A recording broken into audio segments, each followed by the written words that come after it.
Okay, we're looking at 1st and 2nd Timothy and Titus, letters written by the Apostle Paul that are known collectively as the pastoral epistles. And last week I began introducing 1st Timothy.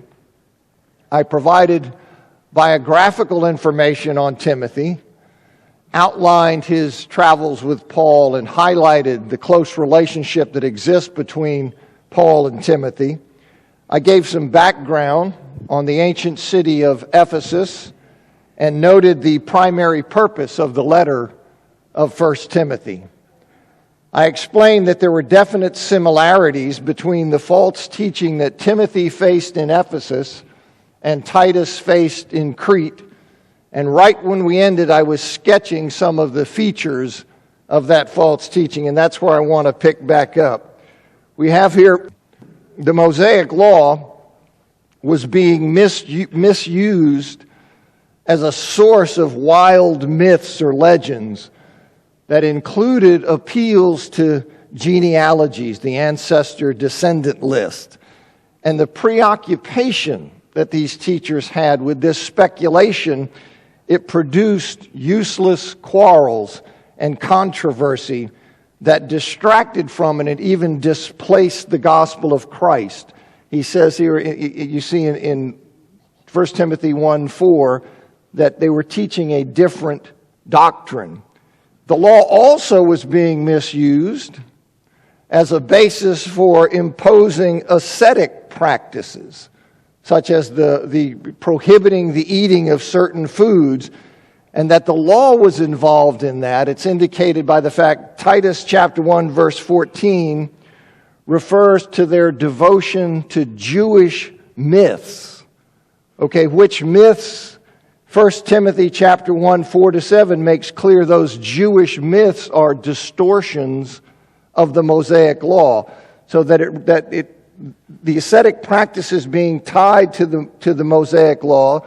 You see, Titus refers to them as Jewish myths, and then the very next verse, there's the demand for, he rejects that demand for asceticism with this phrase when he says, "To the pure, all things are pure." So the law is being misused also to impose these ascetic requirements. It's unclear whether the false teacher's prohibition of marriage that you see in 1 Timothy 4:3, whether that also was supported by a misguided appeal to the Mosaic law. But the fact that these teachers, they falsely labeled their teaching knowledge, gnosis, they forbid marriage, they abstained from certain foods, and they claimed that the resurrection had already occurred, all of that fits with a kind of incipient or pre-Gnosticism. All of it fits with that. It seems that they had absorbed ideas and perspectives from the culture that were seeds that would later coalesce into and become the full-blown heresy of Gnosticism that appears in the 2nd century. So you can't say it's Gnostic because that doesn't really show up until the 2nd century.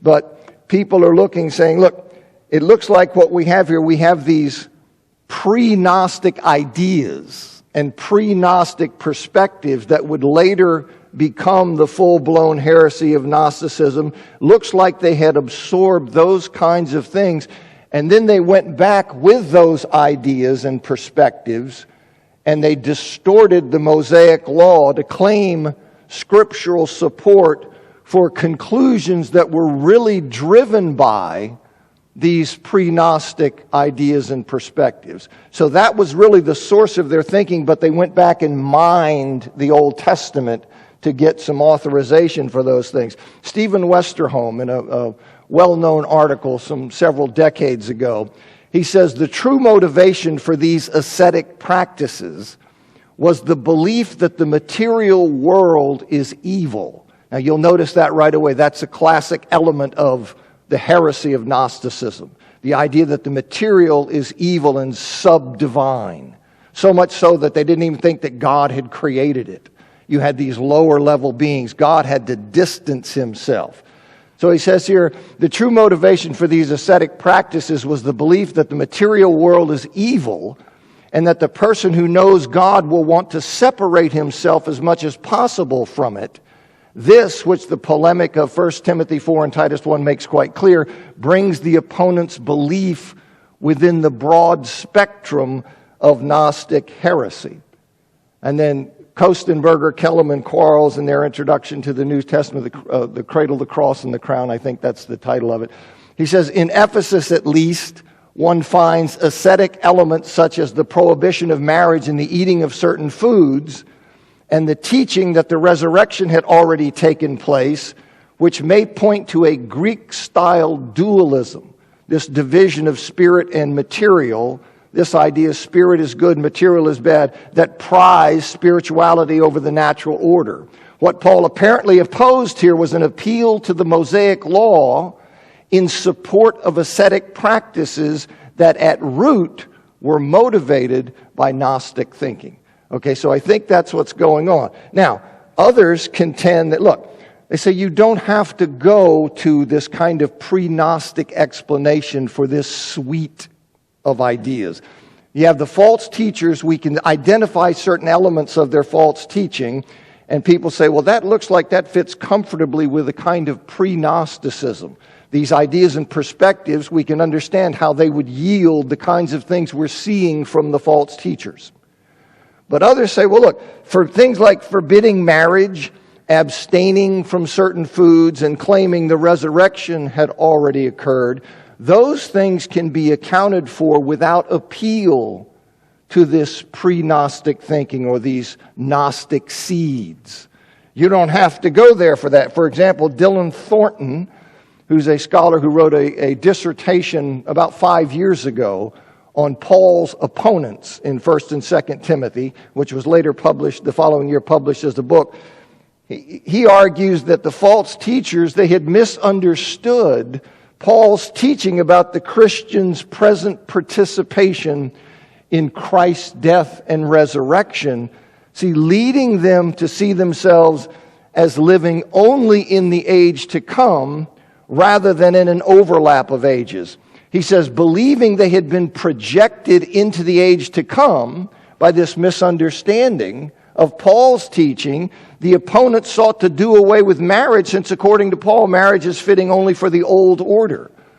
So this idea in theological parlance is called over-realized eschatology. In other words, it is the notion that it's viewing the now, the present life in the kingdom of God, too much in terms of the not yet. Too much in terms of what has not yet been ours. So you and I live in this overlap of ages. The kingdom is a present reality, yet we await Christ's return when you would have this kingdom that he inaugurated, you would have it consummated. So over-realized eschatology is looking at the present too much in terms of the not yet. So people like Thornton say, well, I think that can explain the elements and the aspects that we're seeing without need to resort to positing a pre-Gnostic kind of thinking or perspective.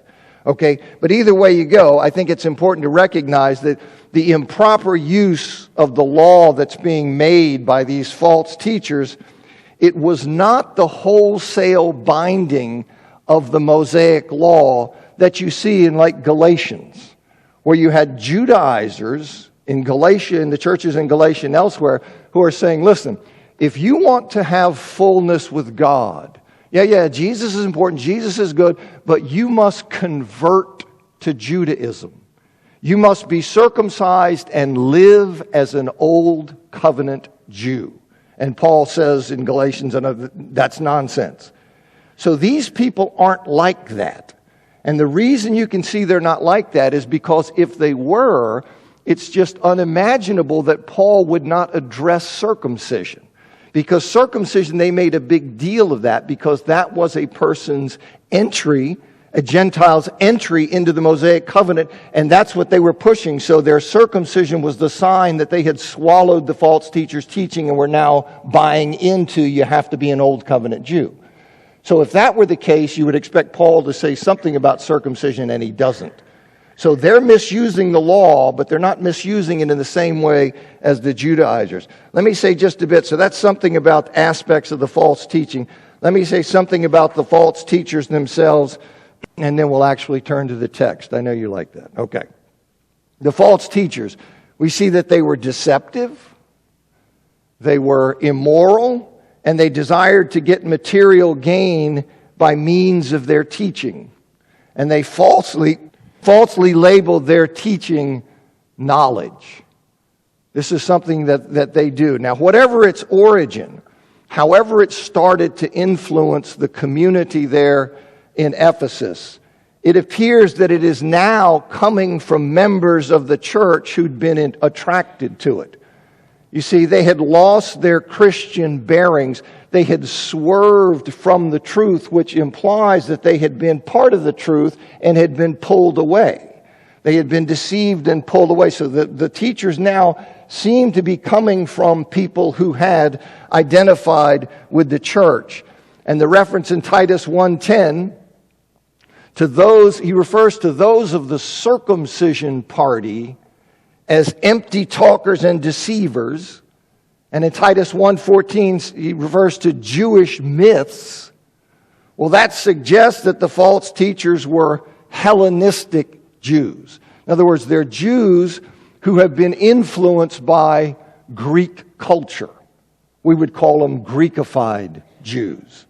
So those things suggest that. But if you say, well, I think Titus, the heretics that Titus is dealing with, if you posit that they are different in a significant way from the heretics Timothy's dealing with in Ephesus, well, then it's less certain that they are Hellenistic Jews, because you have then taken away the utility of Titus with these references to circumcision party and Jewish myths.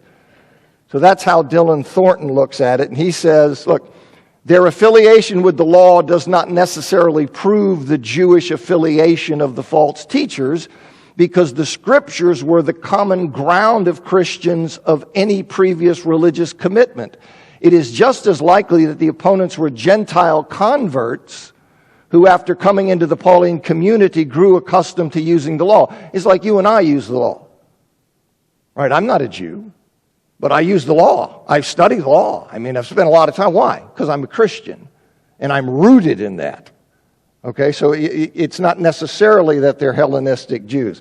Now, some believe that the heretics were elders in the church, in keeping with Paul's prophecy in Acts chapter 20, verse 28 through 31. But at the very least, if they're not elders, at the very least, the elders were complicit in not putting a stop to the teaching, because it has obviously now taken quite a foothold, and that would explain why Paul gives instructions about elders in 1 Timothy. You see that they were part of the problem, the false teaching was coming from them, some of them had been captivated by it, or at least they were complicit in allowing it to flourish. And it also explains why 1 Timothy, which clearly was intended for the church as well as for Timothy, why it was directed only to Timothy. You see, it's because he wasn't certain about what kind of reception it will receive from the leaders. As Gordon Fee says, but because of defections in the leadership, Paul does not write directly to the church, but to the church through Timothy. Okay, now you'll see in here a lot, you'll be able to tell how Paul is looking beyond Timothy and what he's writing to Timothy. Okay, let's look at the text. Paul, 1 Timothy 1:1-2, he says, Paul, an apostle of Christ Jesus, by the command of God our Savior and of Christ Jesus our hope, to Timothy, my true child in the faith, grace, mercy, and peace from God the Father and Christ Jesus our Lord. So Paul opens with a statement of his authority. He opens with a statement that he became an apostle by the direct command of both God and Christ. He is God's messenger. Okay, authorized, sent, approved. He is God's messenger. And the fact he does so, you see, when writing to his close friend, his longtime missionary companion. It suggests he's writing to Timothy with the full expectation that the church in Ephesus will overhear what he's writing to Timothy. You see, Timothy knows him, right? So the fact he's saying this in this letter, you can already see that Paul has his eye on the community. Now, how he expects the church to overhear, whether Timothy will read it out loud to everybody, pass it around, I don't know, but it seems clear that he has his eye on the church beyond that. He wants it known that the action he's calling Timothy to take, that action is based on his apostolic authority. Okay, as one who's been commanded into this position, command of God, he serves as an apostle that way. And as I mentioned in the introduction, Timothy most likely became a Christian through the influence of his mother and the elders at the church in Lystra. So Paul, thus he has a very clear connection, right? Because Paul was involved in the conversion of his mother, the elders. He has a very clear, albeit indirect, connection with Timothy's conversion, and that coupled with their very close working relationship over a long period of time led Paul to refer to Timothy as his true child in the faith.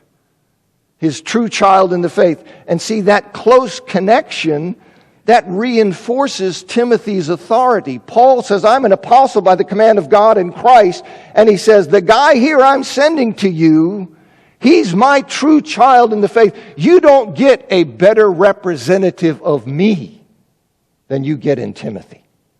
All right, so he's fortifying Timothy's authority to do what he's calling him to do. And Paul wishes Timothy the blessings of laboring in the power and the protection of God.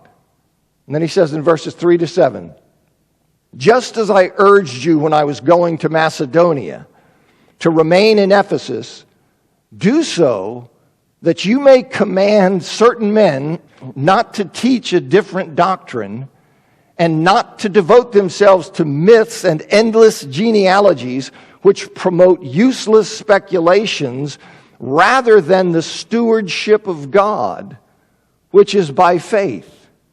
But the goal of the command is love from a pure heart, a good conscience, and a sincere faith. Some, having deviated from these things, turn to worthless talk, wanting to be teachers of the law, yet understanding neither what they say nor the things about which they make confident assertions. Now, as in his letter to the churches in Galatia, Paul immediately gets down to business. You see, he skips the typical part of an ancient letter of thanksgiving, just as he did to the churches in Galatia, presumably because the situation in the church was so serious. So he gets right down to business, and this again points to the fact that Paul has in mind the church as an indirect recipient of the things that he's saying. And in the reconstruction that I gave you last week, that I presented there in that introduction, Paul, either before or after his release from his first Roman imprisonment, he sent Timothy to Ephesus. And then upon his release from that imprisonment, he may have gone west to Spain. We don't have a biblical record of that, but he may have gone west to Spain as he intended to do when he wrote Romans, as you see in Romans chapter 15, verse 23 to 28, and as church tradition says that he did. So we have no biblical indication that he did, but we do know that Paul was intending to do that, and we have some tradition that says, in fact, Paul did that. Now, if so, if that's what happened, that he probably stayed in Spain just a short time, and then he made a missionary journey to Crete with Titus. You see that in Titus chapter 1, verse 5. Now, whether it was before or after he went to Crete, I know Rich loves it when I do this, so he leaves Titus here. Whether it was before or after he went to Crete, Paul goes into Macedonia, and we're just speculating how to put things together in a chronology. On his way into Macedonia, Timothy comes from Ephesus to meet him on the way there. And he has this meeting there with Timothy. So he leaves there, meets him on his way, and during that meeting, Paul urged Timothy to remain in Ephesus. So during that personal meeting that they have, it looks like Paul there is urging him to remain in Ephesus, and he's again urging him to do so in this letter. He says, just as I urged you when I was going to Macedonia, well, I'm doing it again. Just as I urge you to remain there, do so. Okay, so he seems like he told him, I want you to stay there. He now writes him this letter after that meeting, and he encourages him and tells him to do that. He's again urging him to do that. And Paul, now you see that part of Timothy has had enough with the situation. And anybody who's ministered knows that feeling. He's had enough of the situation. There is part of Timothy that is ready to leave or to cease this. But the bigger part of Timothy is committed to doing what needs to be done in the cause of Christ. So you know, Timothy, it looks to me, it smells to me like ministerial weariness. And so there's part of Timothy, because he's wanting to go, and Paul had told him, stay there. He's telling him again, stay there. And yet Timothy's a person who's, the bigger part of him says, I'm going to do whatever is necessary in the cause of Christ. And Paul's charge is that Timothy remain in Ephesus to command certain false teachers not to teach a different doctrine and not to devote themselves to myths and endless genealogies which promote useless speculation rather than the stewardship of God, which is by faith. Now, some in Ephesus, they were teaching a different doctrine. They were teaching a different doctrine, meaning a doctrine that differed from the apostolic norm.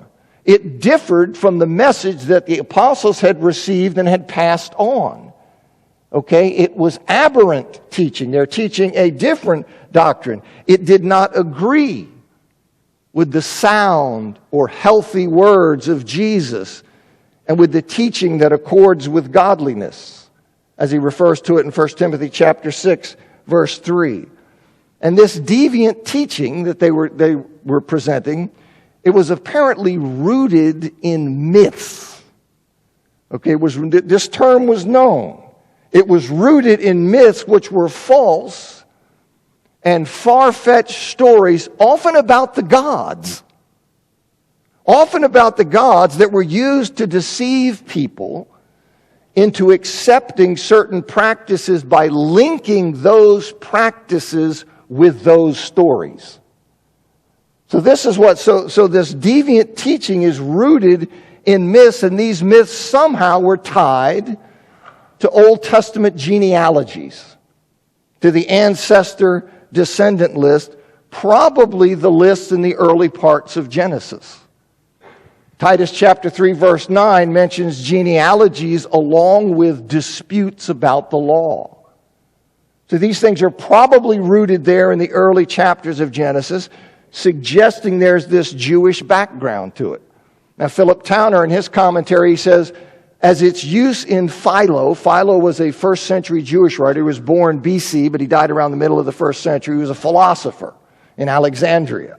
He says, as its use in Philo demonstrates, the term genealogies could refer to the accounts of people in the early parts of Genesis. So we know that in thinking genealogy, we have evidence that the term was used that way, to refer to the genealogies in the early parts of Genesis. He says this usage especially opens up the possibility that Paul is identifying the practice among the false teachers of speculating on stories about the early biblical characters as well as actual genealogical lists such as occur there or in other more speculative non-canonical Jewish writings like Jubilees. Speculation fitting roughly into this category was known to have been practiced in Jewish communities. Do you remember I talked about how there was a strong Jewish presence in Ephesus that had gone back a long time? So that may account for where we're getting this flavor from. He says, and the reference in 1:7 to the opponent's aspirations to be teachers of the law helps to locate the sources of this practice within the repository of Jewish literature. So it seems that's what's going on. I tell you, when you're trying to piece together what is the heresy, you saw this a lot when we talked about Colossians. You're doing detective work based on little pieces, and you're trying to say, what is the contour of this heresy that he's addressing? And you try to put together clues, and this is one of them that we see going on. But whatever the precise nature of the theological yarns these people were spinning, the myths, and whatever the relationship of those things to the endless, I read, tiresome genealogies, that they were apparently, that was their hobby horse. Okay, so whatever the precise nature of the myths, the theological yarns they were spinning, whatever their relationship to the endless genealogies, their devotion to those things, promoted useless speculations rather than the stewardship of God, which is by faith. Now, the word that's rendered stewardship there, that word that is rendered stewardship, it's translated in this verse. If you have a translation, your verse may read differently. It's translated in a number of different ways. It's translated as plan, or work, or administration, or training. Those are some of the most common options in English versions. But it refers literally to the management responsibility of a steward, a household manager. Okay, steward is an oikonomos, and this word is oikonomia. All right, so it is the management responsibility of a steward, a household manager. But it carries a range of meanings. And English versions pull on that range of meanings depending how the translators understand what's going on. The English Standard Version, it renders the phrase, I think, quite well as stewardship from God. Okay, stewardship of God, so stewardship that God has given, that God has vested in people, and I think that's right. Christopher Hudson, in his recent commentary, he says, the pastoral epistles focus on the local church as God's house, and the overseer as household manager. He says, a translation such as stewardship from God, ESV, or God's household management reflects this simpler understanding and seems preferable. The letter's concerned not with God's grand plan for the cosmos, but with ministry in the local community. Okay, so I think the stewardship of God, meaning a stewardship from God, is a better way of taking this. Howard Marshall, he was a very well-known, internationally known evangelical scholar. He died some years ago. In his commentary, he says, it is thus best to understand the term against the background of this word association, oikos, oikonomos, and oikonomia. Okay, these are cognates, related words. He says, the background of that concept, which the pastoral epistles employ to depict the church, the house of God or the household of God, and the stewardship of ministry. On this analogy, oikonomia theou denotes the responsibility and hence authority laid on the leaders of his people by God. It is in effect the performance of the duties of a steward, okay, of an oikonomos. So here you have, this is what I think is going on there. And the point is that what the false teachers were promoting, what the false teachers were selling was at odds, was contrary to, was disruptive of the management responsibility that God had bestowed on the leaders. So he had given them charge and a leadership, a management of the household of God. And these false teachers were messing with that. It was at odds with that. As Marshall says, He says the false teacher's influence is disruptive and they constitute a liability to the welfare of the household of God. Okay, so that's what I think Paul is saying here when he's talking about this. You see, that management responsibility, it's by faith in the sense that it's rightly performed, as Marshall says, only through the faithfulness which genuine faith in Christ produces in a leader. He says the stewardship of God, it's contrary to this, which is by faith. The stewardship that God has given to the leaders for the management of the household of God is something that is exercised by faith only through the faithfulness which genuine faith in Christ produces in a leader, a good steward. Why are you a good steward? I am a good steward because I am a disciple and somebody who has faith in God. So these false teachers, they are producing something that is disruptive of the God-desired management, which comes from faith. That proper management is a function of faith. And I think that's what Paul's talking about. Now, in contrast to the results of the false teacher's fixation, in contrast to the results of their fixation on myths and genealogies, he says, but the command to Timothy to put a stop to their teaching, it has a very different goal. It has a very different goal. See, the false teacher's bogus theology, it was, among other things, it was causing quarrels and divisions in the church. And the goal of the instruction to Timothy to forbid the teaching, the goal of the instruction to him to forbid that teaching, the goal of that is love, in that stopping the source of the quarreling and division, which was the false teaching, that's intended to produce love in the church. Right? Quarreling and dissensions that are being produced by the false teachers are contrary to love. I'm telling you to put a stop to it. The goal of my telling you to put a stop to it is love. Because if you will stop the quarreling dissensions that are coming from this false teaching, you will be advancing love within the community. And he says the love that he's instructing, the love that the church, in the church, that this instruction to Timothy to put a stop to the false teachers, that it is intended to promote, that love is Christian love. And Christian love emanates from a pure heart, a good conscience, and a sincere faith. Right? Christian love flows from a pure heart, one that's been cleansed of sin, and a heart that's unadulterated in its devotion to God, the God who calls us to be other-centered. Christian love flows from that, right? This unadulterated, this pure heart that is devoted to the God who calls us to be lovers of people, to be other-centered. So it flows from that, and it flows from a good conscience, one that's been trained by commitment to the apostolic faith to make morally good decisions leading to godly behavior. That our conscience has been lined up properly with the will of God.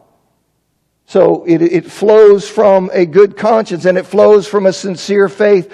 It flows from a genuine trust in God that inevitably manifests itself. That genuine trust in God inevitably manifests itself in conformity to God's will, which is love in the community of Christ. And so he says here that the goal of the command, my command to you to put a stop to this teaching, is love. And it is Christian love in that it flows from a pure heart, a good conscience, and a sincere faith. And then he says the false teachers, having strayed from a pure heart, a good conscience, and a sincere faith, they turn to worthless talk. That is, having abandoned these fundamental aspects of Christian character, having rejected basic Christian commitment. Having done that, they turn to the divisive speculations that are rooted in myths and genealogies. That became their thing because they had turned away from these fundamental aspects of what it means to be a Christian. And so they got all focusing on these things, the fruit of which is division and quarrels and a lack of love. And so he's saying, listen, this is why I want you to go and address these things. They desire to be, and they fancy themselves as being teachers of the Mosaic law. But they don't know what they're talking about. They're promoting themselves. They see themselves as being teachers of the law. They want to be teachers of the law. They want to be seen, but they're clueless. They don't know what they're talking about. They're confidently pushing as true what is in fact error and nonsense. That doesn't stop them from pushing it with boldness, right? That's the mark of many a false teacher. He's sure about what he's telling you. Okay, but the truth of the matter is, what they're pushing so boldly is error and nonsense. See, in their hands, the Mosaic law is a dangerous weapon. And that's what's happening. Then he says in verses 8 through 11, now we know that the law is good if anyone uses it lawfully, knowing that the law is not laid down for a righteous man, but for the lawless and rebellious, for the godless and sinful, for the unholy and irreligious, for those who kill their father and those who kill their mother, for murderers, fornicators, homosexuals, kidnappers, liars, perjurers, and whatever else is opposed to the sound teaching according to the glorious gospel of the blessed God with which I was entrusted. So he says here in verses 8 through 11, let me tell you how I understand what Paul is saying here. Paul is saying that however the false teachers err, however they're wrong in what they're claiming the Mosaic law requires. In other words, however they're wrong substantively, however they're wrong on that score, their misunderstanding of the law is evident at an even more basic level. Okay? It's evident at an even more fundamental level. The Mosaic law is inherently good. Right? I mean, we know that's holy, righteous, and good, as Paul says in Romans chapter 7, verse 12 and verse 16. He says, provided it's used properly, meaning it's used knowing for whom it was meant and for whom it was not. You see, it's good provided it is used appropriately, properly, lawfully. And using it appropriately, properly, lawfully, what that involves is an understanding of for whom the law was given, intended, meant, and for whom it was not. As Stephen Westerholm says in that article I mentioned earlier, he says the argument is that his opponents are wrong in applying regulations which they derive from the law to people for whom the law was not meant. And in applying to Christians the regulations that they purported to derive from the law, in applying those things to Christians, the false teachers were using the law illegitimately, because the law is not meant for, is not intended for Christians, but for those under the power of sin, which power is evident in the human capacity for evil that is illustrated in the list he gives of depraved individuals. You see, it's not meant for Christians, but it's meant for those under the power of sin, the power of which is represented by these depraved individuals that he lists. I mean, people hear this and they're going, whoa, killing your mother and your father and all that. You see, so it's not meant, as Thornton writes in his dissertation, he says, the clear point of contention in verses 9 and 10 is, for whom was the Mosaic law instituted? The law, Paul says, is not meant for believers, because believers have been transferred from the realm where the law, sin, and death exercise dominion to the realm of righteousness. Now, to flesh this out some, you may be thinking, well, I see some issues here. Let me flesh this out a bit. This understanding, with a majority of commentators, and I tell you that not because they're always right, I don't think that. Okay, but it helps you know that the idea I'm telling you is not the least bit eccentric. Okay, it's common. In fact, it is the most common understanding of commentators on the letter. They recognize that the law in chapter 1, verse 8 is the Mosaic law. That's what he's talking about. Not only that, you get there because not only is the vice list, the list of depraved individuals, in the second part of verse 9 and verse 10, not only does that list echo at least the 5th through the 9th of the 10 commandments that you see in Exodus 20 and Deuteronomy 5. But as Thornton explains, he says Paul normally uses namas, law, to refer to the Mosaic law.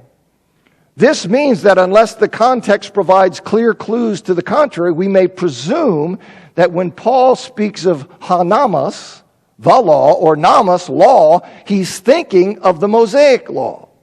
Since this entire section, 8 through 11, is a response to the opponents who likely used parts of the Pentateuch to support their deviant doctrine, there's no good reason to reject the notion that these, the only two occurrences of namas in the pastoral, he means epistles, but he calls them the pastoral delegates. So he does them PD instead of PE. Okay? So he says here, there's no good reason to reject the notion that these, the only two occurrences of law in the pastoral epistles, are references to the law of Moses. More specifically, the Sinaitic legislation, the sum of divine requirements given to Israel through Moses, is likely the precise reference of namas. Now, most commentators also, so the Mosaic law, I think that's clear, and most commentators also recognize that the righteous man, in chapter 1, verse 9, it refers to a Christian. It refers to a disciple who lives out his faith in Christ in the power of the Holy Spirit. That's who's being addressed here, I'm convinced. With George Knight in his commentary, he says, the righteous are then those living in conformity to the requirements of the law by the work of Christ wrought by the Spirit in them. And he cites Romans 8:4, in order that the requirement of the law might be fulfilled in us who walk according to the Spirit.